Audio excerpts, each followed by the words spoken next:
केंद्रीय मंत्री प्रहलाद सिंह पटेल ने छिंदवाड़ा में कमलनाथ के खिलाफ किया शंखनाद। नमस्कार, नो फिकर न्यूज में आपका स्वागत है। केंद्रीय राज्य मंत्री प्रहलाद सिंह पटेल छिंदवाड़ा से उम्मीदवार विवेक साहू के समर्थन में ग्राम लेहगढ़ुआ पहुंचे। यहां मंत्री प्रहलाद सिंह पटेल ने गांव में आदिवासी भाई बहनों के साथ चौपाल की, साथ ही भजनों का आनंद लिया। इस दौरान मंत्री पटेल आदिवासियों के बीच बैठकर मंजीरा बजाते हुए नजर आए। इसके बाद उन्होंने शक्ति केंद्र प्रभारियों की बैठक ली, जिसमें बड़ी संख्या में ग्राम के युवाओं ने भाजपा की सदस्यता ग्रहण की। वहीं मंत्री प्रहलाद पटेल ने आदिवासी के घर रात्रि भोज कर विश्राम भी किया। मंत्री प्रहलाद पटेल ने कहा कि कांग्रेस की सूची जारी होने के बाद जो इस्तीफों की झड़ी लगी थी, उसे भुलाने के लिए यह वचन पत्र आया है। यह झूठ का पुलिंदा है, यह भ्रम फैलाने की कोशिश है, लालच की राजनीति है। परिवारवाद और तुष्टीकरण उनकी सूची में है और लालच और भ्रम उनके घोषणा पत्र में है। शाही शान से झूठ बोलना राहुल गांधी का चरित्र और फितरत है, क्योंकि जिसकी जात वो नहीं बता पाते, धर्म नहीं बता पाते, वो पूरे देश में जाति आधारित जहर फैला रहे हैं। ऐसे व्यक्ति पर कैसे भरोसा किया जाएगा? राहुल गांधी को जमीनी हकीकत की कोई समझ है ही नहीं। संवाददाता दीपक मालवीय के साथ नो फिकर न्यूज।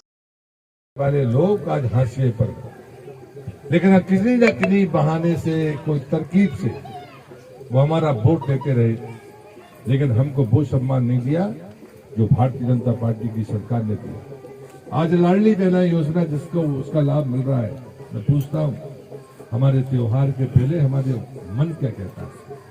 और उसमें महिला सशक्तिकरण और महिला स्वाभिमान और सम्मान, ये समाज में बरसों से जाता हूँ। मैं बहुत छोटी उम्र में सांसद बना, शिवनी से सांसद बना, मैं शिवनी से चुनाव लड़ा, बालाघाट से लड़ रहा था।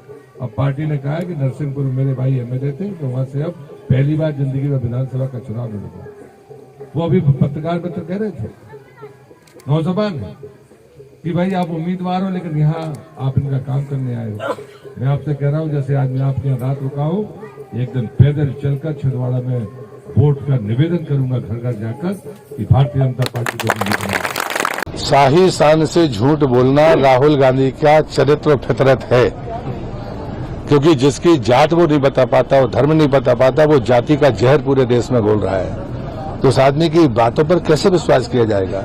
राहुल गांधी को जमीनी समझ है ही नहीं। तो थके हुए नेताओं में जो संघर्ष शुरू हुआ था, जो आग लगी थी, उसमें पानी डालने की कोशिश कांग्रेस कर रही है।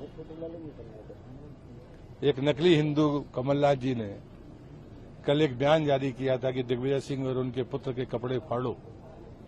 उस पर दिग्विजय सिंह जी ने भी एक ट्वीट किया। उन्होंने कहा कि मन और मेहनत का तालमेल ना हो तो ईश्वर मदद नहीं करते। ये जो आग लगी थी कांग्रेस की सूची के बाद में, जो इस्तीफों की झड़ी लगी थी, उसे भुलाने के लिए वचन पत्र आया है। ये झूठ का पुलिंदा है, ये भ्रम फैलाने की कोशिश है, ये लालच की राजनीति है।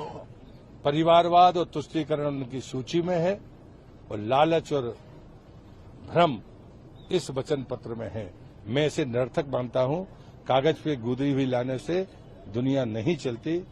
मध्य प्रदेश की सरकार भारतीय जनता पार्टी की, उसने करके दिखाया।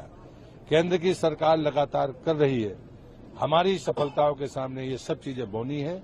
गरीब कल्याण और महिला सशक्तिकरण, इससे देश का संकल्प है और भारत माता को यशस्वी बनाना, ये हमारा लक्ष्य है।